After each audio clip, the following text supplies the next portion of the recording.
All right, good afternoon. I'm Sheriff Mike Williams, and joining me here today is our State Attorney, Melissa Nelson. So as we reported earlier today, search teams uncovered the remains of a child in a wooded area in Alabama. Teams on the ground there are working on recovering the victim, and while indications are that this may be Taylor Williams, the exact identification of the victim will be made pending some detailed forensic analysis of those remains.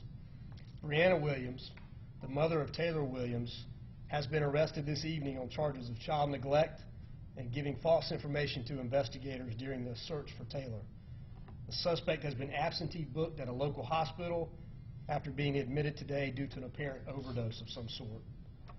So the search effort was a massive operation which included teams from local, state, and federal agencies, and our community is indebted to them for their help, resources, and continued support.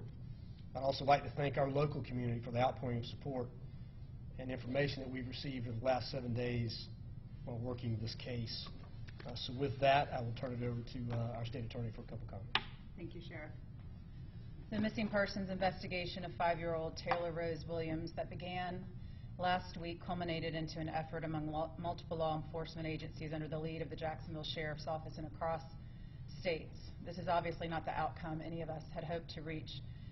But I want to thank all of the law enforcement agencies who really coordinated in an extraordinary effort to make this search happen. So this investigation has led us to what we believe to be the remains of Taylor Rose. And as Sheriff Williams mentioned, Ms. Williams has been arrested for the felonies of child neglect as well as making false statements during this investigation.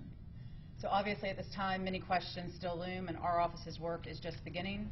The amount of information that we have is frankly staggering, and the legal implications complicated. This will require the systematic investigation of every piece of information, item of evidence, and lead to date. So as the Sheriff asked, anybody who may have additional information about this case, we encourage you to please contact the Sheriff's Office. Already the community's calls and cooperation have indeed mattered. We will continue to work with law enforcement to ultimately answer every question we are able to and ensure that justice is served for Taylor Williams. Chief Harris with Channel 4, can you talk at all about what type of child neglect happened? So, no, I won't talk about the details of the type of child neglect. Again, there's a lot of aspects of this case, especially as we stand here today, that we're not going to be able to answer. I think State Attorney said it best. There is an immense amount of evidence and data that we have to pour through, and there are a lot of legal questions and things that have to be worked through with the State Attorney's Office. And so, we don't want to give away information or say anything today that may hurt that case. So we'll answer the questions that we can, but we may not be able to answer them all. So was there anything that was found inside the Southside apartment that led you to pursue those charges of child neglect, specifically in that apartment? So there are a lot of things in the course of the investigation that led us to that, not only evidence that we found, but people that we talked to and other things that led us there. What led you to that dirt road in Alabama? What led the investigators to find those remains? So again, without going into a lot of detail, a lot of comprehensive data was pulled together, and analyzing all that with the help of our federal partners, we were able to to find a good location and begin that search, and obviously that led us to where we are today. Sheriff Williams, do we know if 5-year-old Taylor Williams was ever locked in a room or any compartment inside of the apartment in Southside Villas? So again, we won't comment on any of the condition or circumstances around the case. Do we know Mom's condition right now? So she's in serious condition. I don't have an update as of about an hour ago, but she is in serious condition at this point. Can you confirm that she tried to commit suicide? Only she knows that. I know that there's what appears to be an overdose, or she's ingested something. We don't know as of yet. That's all very late-breaking information, so that'll be part of something we'll have to dig into in the next couple hours. Is there anyone else that is currently in custody involved in this case? No. No one else is currently in custody. And there are no other persons of interest, it's just Taylor's mom? So we will continue to investigate every lead, every aspect of this case. I think it's important to remember that we are nowhere near done in this investigation. So, while we've taken some steps today, we've got a lot of work left to do. And so, again, we'll continue to follow where the facts and evidence lead us. Do you know specifically the timeline? Do you know, was she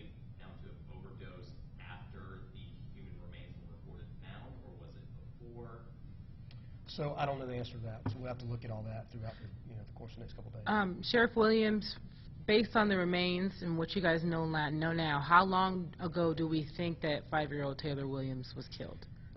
Again, not a lot of detail on that, on the answer, but it's hard to say. So we'll have, obviously, I mentioned the detailed forensic analysis. We will have experts help us with that as well. So we want to know exactly. It's not really, beneficial to speculate at this point. We just need the specialists to come in and answer those questions for us. How long will it probably take to get the confirmation of whether or not this is her DNA?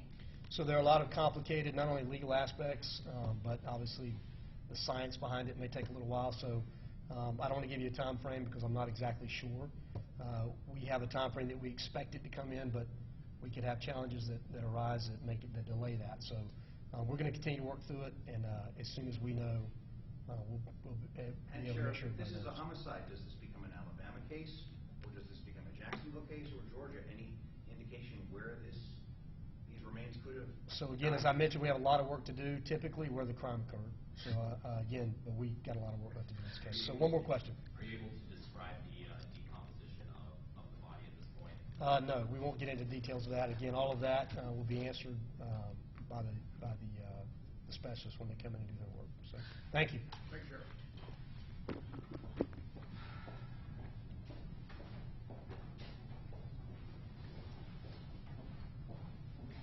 Number one, that the remains found in Alabama were that of a child, and they believe them to be Taylor Williams, though they are waiting on DNA evidence to detail an exact identity. But it appears that that's what we found. Yeah, and the second takeaway is that Breonna Williams, Taylor's mother, has been charged with felony child neglect and also a felony for giving false information to police. The sheriff did also confirm what Action News Jack sources told us a couple of hours ago, that she is in the hospital. She has been arrested, but was admitted to the hospital for what appears to be an apparent overdose. He says it appears she ingested something. And in serious condition at last check. They don't know what exactly. He also wouldn't comment on the time frame, whether this happened after she got word of the remains being found. A lot of questions still. As you heard the sheriff say, they have to pour over a lot of data and evidence, so there will be more information coming, but the big takeaways is they believe they found 5-year-old Taylor Williams' body in Alabama, and that's really the news we feared would happen. Yeah. So we'll continue to follow this story. And be sure to download the Action News Jack's mobile app to get breaking alerts in this case sent to your smartphones. Follow our team of reporters. They've been getting excellent information from our sources out in the field. Get caught up with the timeline of events. You can go back and watch those live news conferences. And also our team coverage will continue for you next at 6 with an exclusive interview with a family member of Breonna Williams there in Alabama. She was actually reacting to the news of remains being found when we were at her home in that moment. So we have that coming up for you in just a few minutes at 6. Also all new tonight at 6. Action